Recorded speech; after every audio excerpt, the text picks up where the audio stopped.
Welcome back to another episode of Real Fake Guns. Today we're going to continue with the part 2 of the Swedish AK4. It's made out of real parts and based out of the LCT G3. As you can see, the rifle is now complete, and yes, I even got the real full auto lower working, which is very nice. So the majority of this airsoft replica is now based out of the real gun.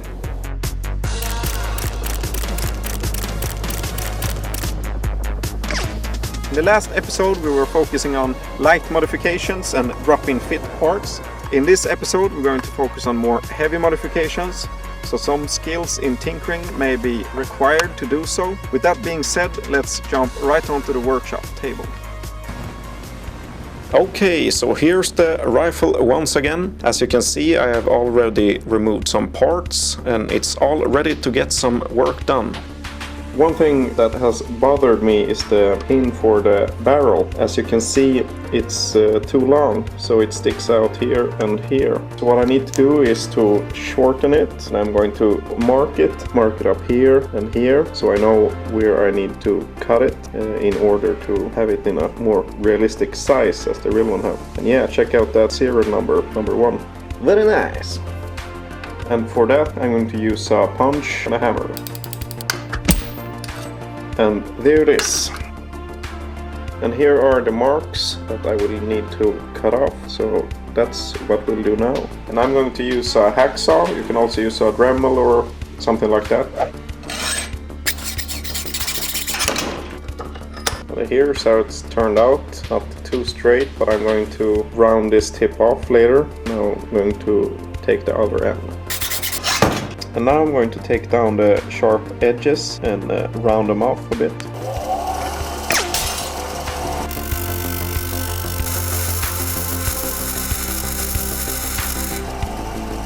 And this is good enough. Now I'm going to take off some of the rough edges with some sandpaper. Now I'm going to add some bluing to the ends of the pins, so it will have a matching color.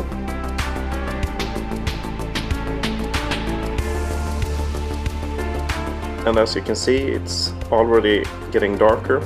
This is a chemical process, so this will just keep getting darker. So now I'm going to let it rest for a while. Hammer time! And there it is.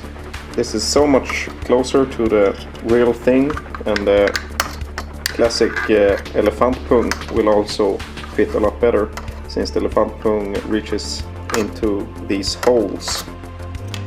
One thing that's different on the Swedish AK4 from the German G3 is the bolt carrier. And as you can see here on the picture, the design is somewhat different. It has a hole in it, and is also modified so that you can close it quietly with your thumb. So that's what I'm going to try and replicate on this rifle. To get the bolt carrier out is somewhat tricky, but here's how to do it. If I lose this screw, the spring and the fake bolt carrier will be able to move backwards. So that's what I'm going to try to do now.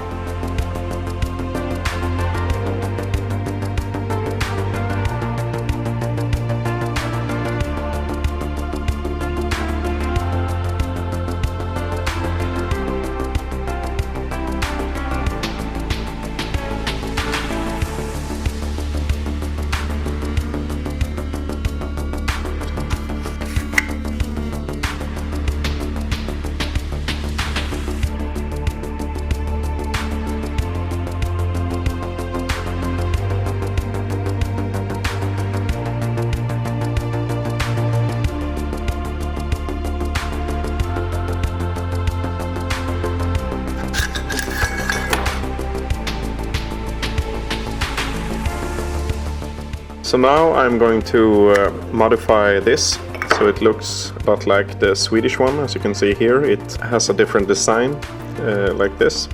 So to do that, I'm going to mark up the space and then use a small cutting disc to get it look like this and drill a hole. So I'll start with marking up here.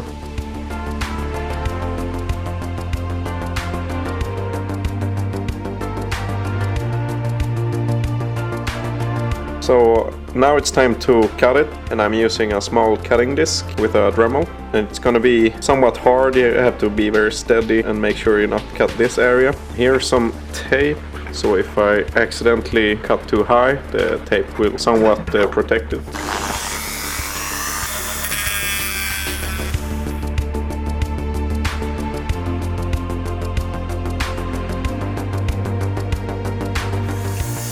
Here's the start for it. I think it could work. I have been focusing on that underline so it curves. As you can see here, it doesn't do that on top, and I have to come further up, but I can't reach it with the cutting disc. As you can see, I accidentally cut some of it already, but I'm going to use some of this and do it by hand. Here's how it turned out, and now I need to drill that hole to make it complete. And there it is, and now it's time to blue this so it gets a nice black finish again. And as you can see, it's starting to get black and look like the AK4 bolt carrier. And then I'm going to give it some worn patina, used look, something like that. And now it's time to put it back together. And there it is. Looks much more like the AK4. So back to the charging handles. Here's the airsoft one and here's the real one. As you can see, they are pretty much identical. However, it has this notch here that's in the way when I'm trying to install it and push the pin through. It doesn't line up correctly. The airsoft one don't have it. So what I need to do now is to remove this.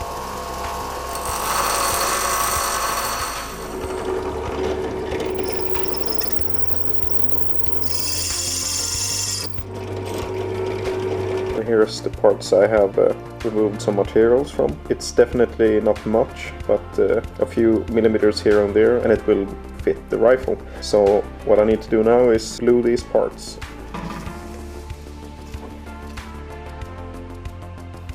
And now it's all glued up and ready to be installed.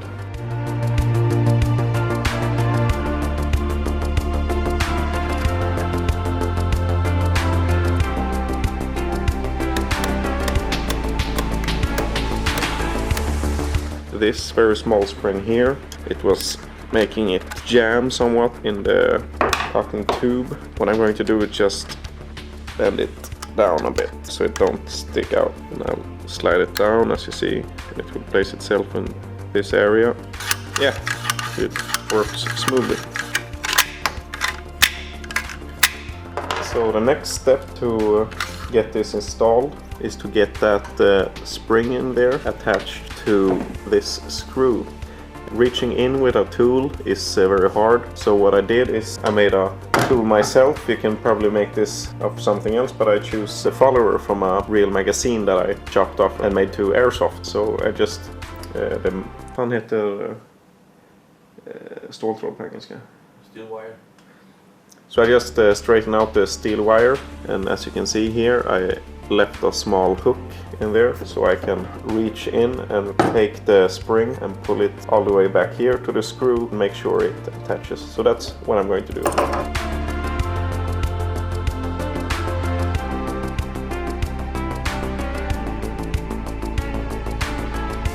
And now it's installed and ready to be slapped, the classic HK slap. So here's the real front sight. As you can see, it fits good. There's no space between the barrel and here. There is somewhat space here that moves around, but the important thing is that it's solid here. However, the sling hook that keeps this together is somewhat too big, so I need to drill this bigger.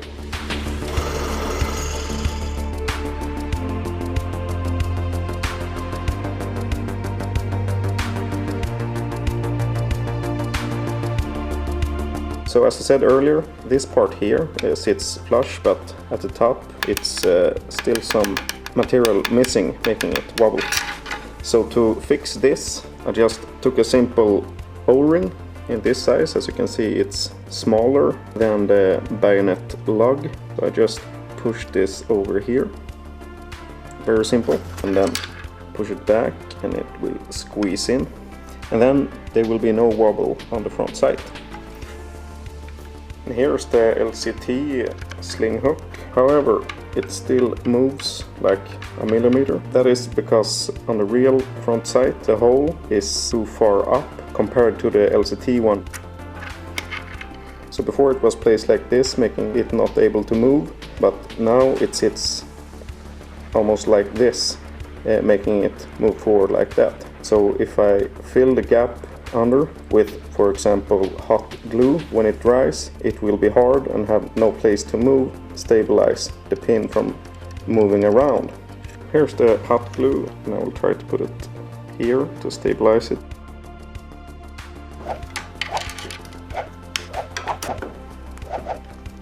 It's important to do this fast since the hot glue dries up very quickly. Now I'll wait for it to dry. And now the glue has dried and let's see if it worked. I'm pushing the front sight backwards and towards and it seems to be rock solid actually. Now it's time to remove the extra glue that's in the way for the screw. And here's the screw again. It's time to screw it together. And there it is. So now it's time for the lower to be modified. Here is the LCT lower and here's the real one. The LCT pistol grip will be used with the real lower since the real pistol grip is too slim and able to fit a motor in there. So what we will do is to try to replicate the shape of this, the real lower. And as you can see, I've emptied out the trigger groove, so it's just a piece of sheet metal. Then remove the pistol grip, and here we can see they are very similar to each other. And what we need to do is to cut it out.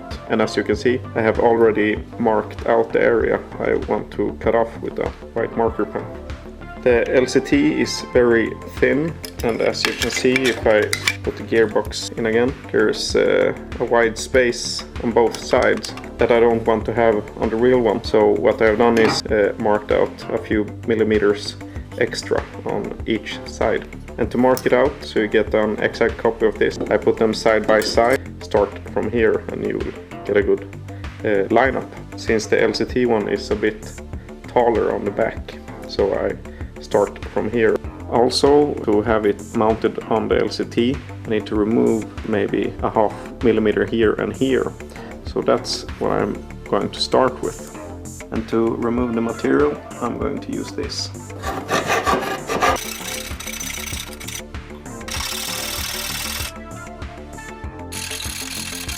Okay, so let's see if it fits.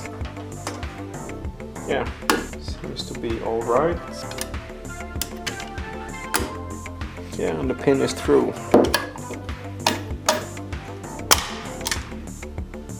Yeah, so it's very tight and a good fit.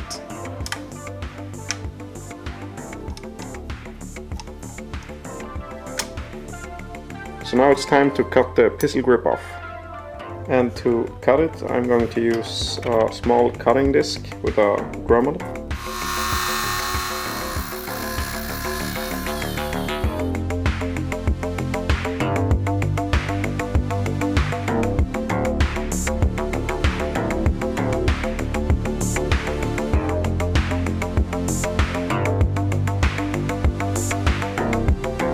When you're using the cutting disc, you will notice it will get smaller while you're using it. When it gets about this size, it's a pretty good size to cut this part with.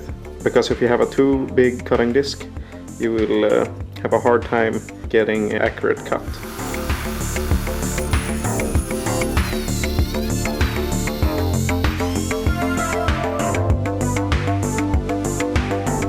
For the last bit, I'm going to use a hacksaw. It's kind of tricky to get in there, so I will try and cut this part off, and I think I can get a better angle down here.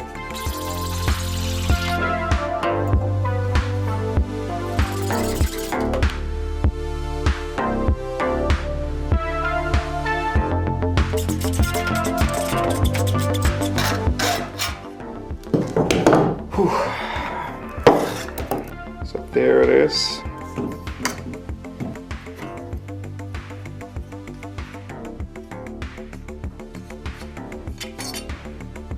And it's off.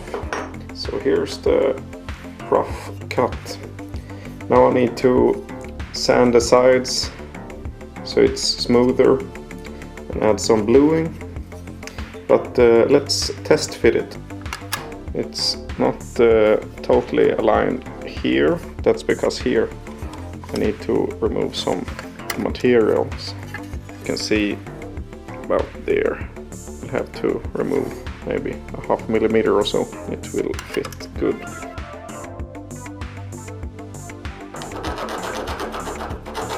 This should do it. And here it is attached again. And this is a much better fit. So this will probably do it.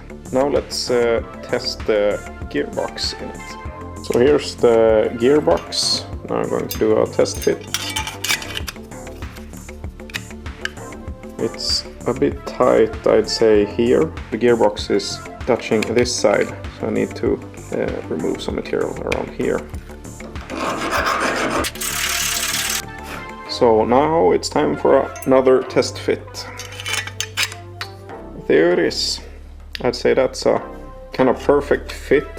As you can see, I have a line here. I drew a line with the LCT box before with the white pen, so I can see it will align up just like before. And this looks great. This is resting here. And here it is installed with the real lower. But I think we have forgot something. It has no selector. On the LCT, the whole selector is pinned together with the part that reaches out to the tappet plate. So what we need to do to get that fire selector onto the real lower, we first gotta punch this out just by pressing it with my fingers. And this can be directly used with the real lower later. Just like on the LCT. And to get the selector itself out, I'm going to use a punch and a hammer. And I'm going to place the punch in the middle, like so. And there it is. And here's the part that reaches to the tappet plate that locks onto the fire selector. And it's time to add this onto the real lower.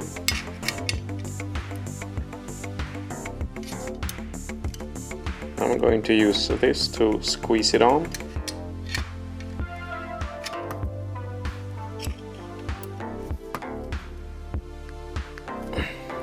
And there it is, as you can see. It sits on very tight. That sits very nice. No flapping around or anything. So now let's slide this down. Before doing so, I'm also gonna add this part.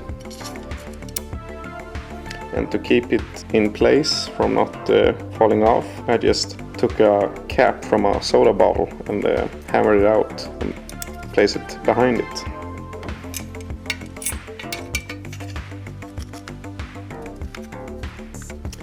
And the cap also helps the gearbox sit more tight and steady. As you can see, it's a very tight to move the fire selector as well. So after testing this with the new selector, I noticed it sometimes gets confused with the safe and semi-auto position. So for that, I'm going to take some help from Gramps, who is going to modify this tap plate so that it will fit. Gramps, Airsoft MacGyver. I'm making some slots so that the glue will grip better on this very slick plastic. So the glue will stick better yeah, it's got some space to grab onto the plastic. So next up, you're gonna add some glue on it. Yep, some UV light hardening glue. And what's the name of this glue? It's called Bondic, and I do believe it was a Kickstarter that made this glue from the beginning.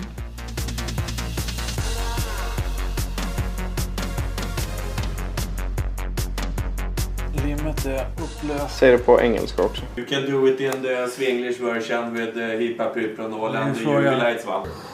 The UV hardens the glue.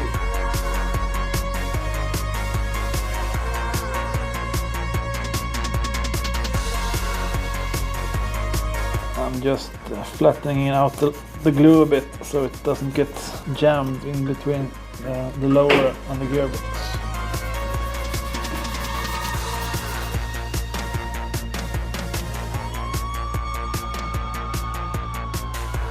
That should do it, I think. Let's try it out. I have put it all together again, so let's see if it works.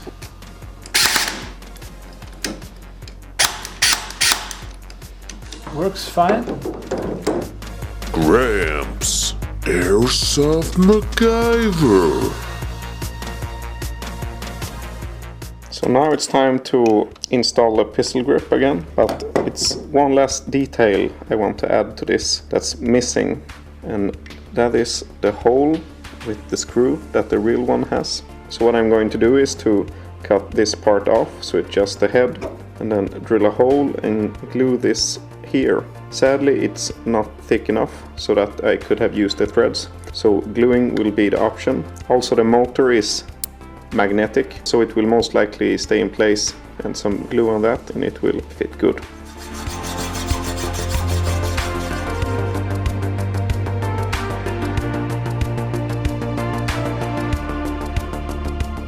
Okay, so now it's time to mark up where I'm going to drill the hole. So I'm looking at the real one here.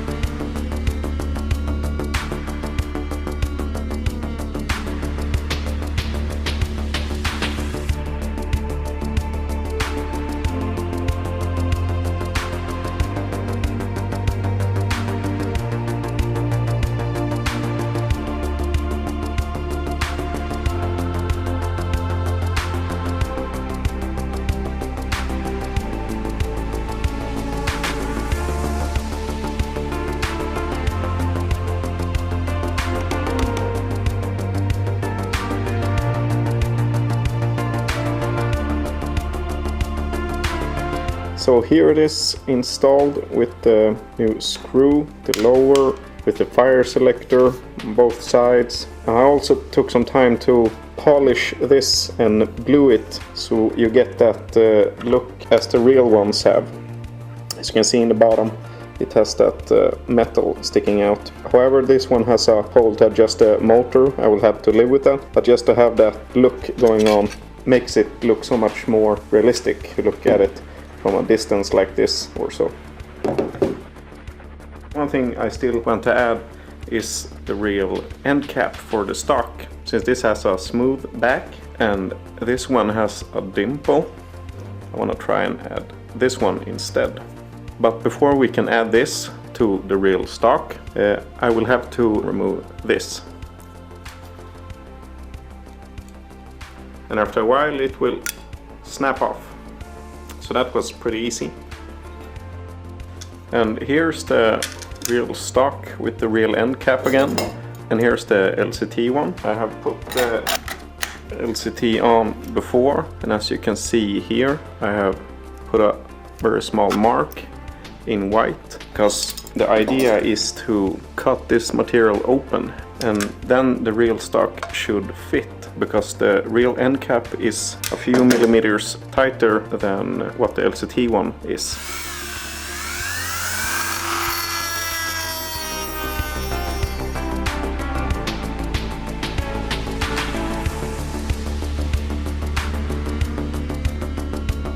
Okay, so now it's time to do a test fitting with the real end cap and the stock, so everything is ready as it should be.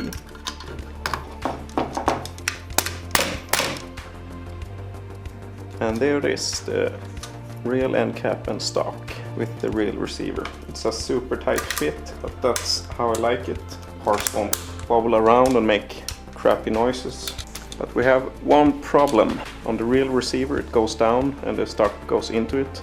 But since LCT don't have that, we need to connect one of these to the lower. So here's my idea. On the real one, as I said, the receiver, it goes down here with holes in it. That's what keeps the stock from falling off. Now there are nothing that holds it together other than pressure. So my idea is to take a piece of aluminum and bend it like a square inside of it and then pin it together. I will put the stock on, drill it, and then the stock should sit there very good.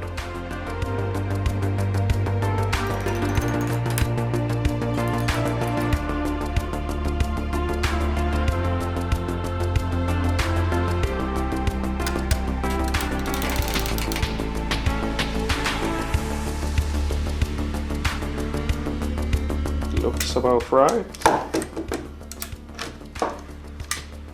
Yeah, looks like a fit. Now last one. And that's how you do it. Real stock, real end cap. Secured and ready onto the receiver. And sits very tight, so it won't fall off. Okay, so now the gun is complete. Here's a before and after to show how it started out and how it turned out in the end.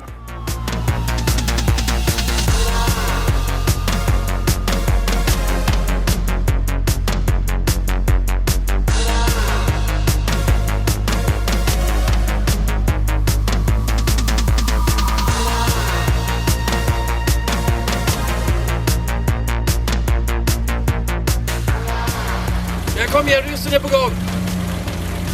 Yes, that's all for this time, folks.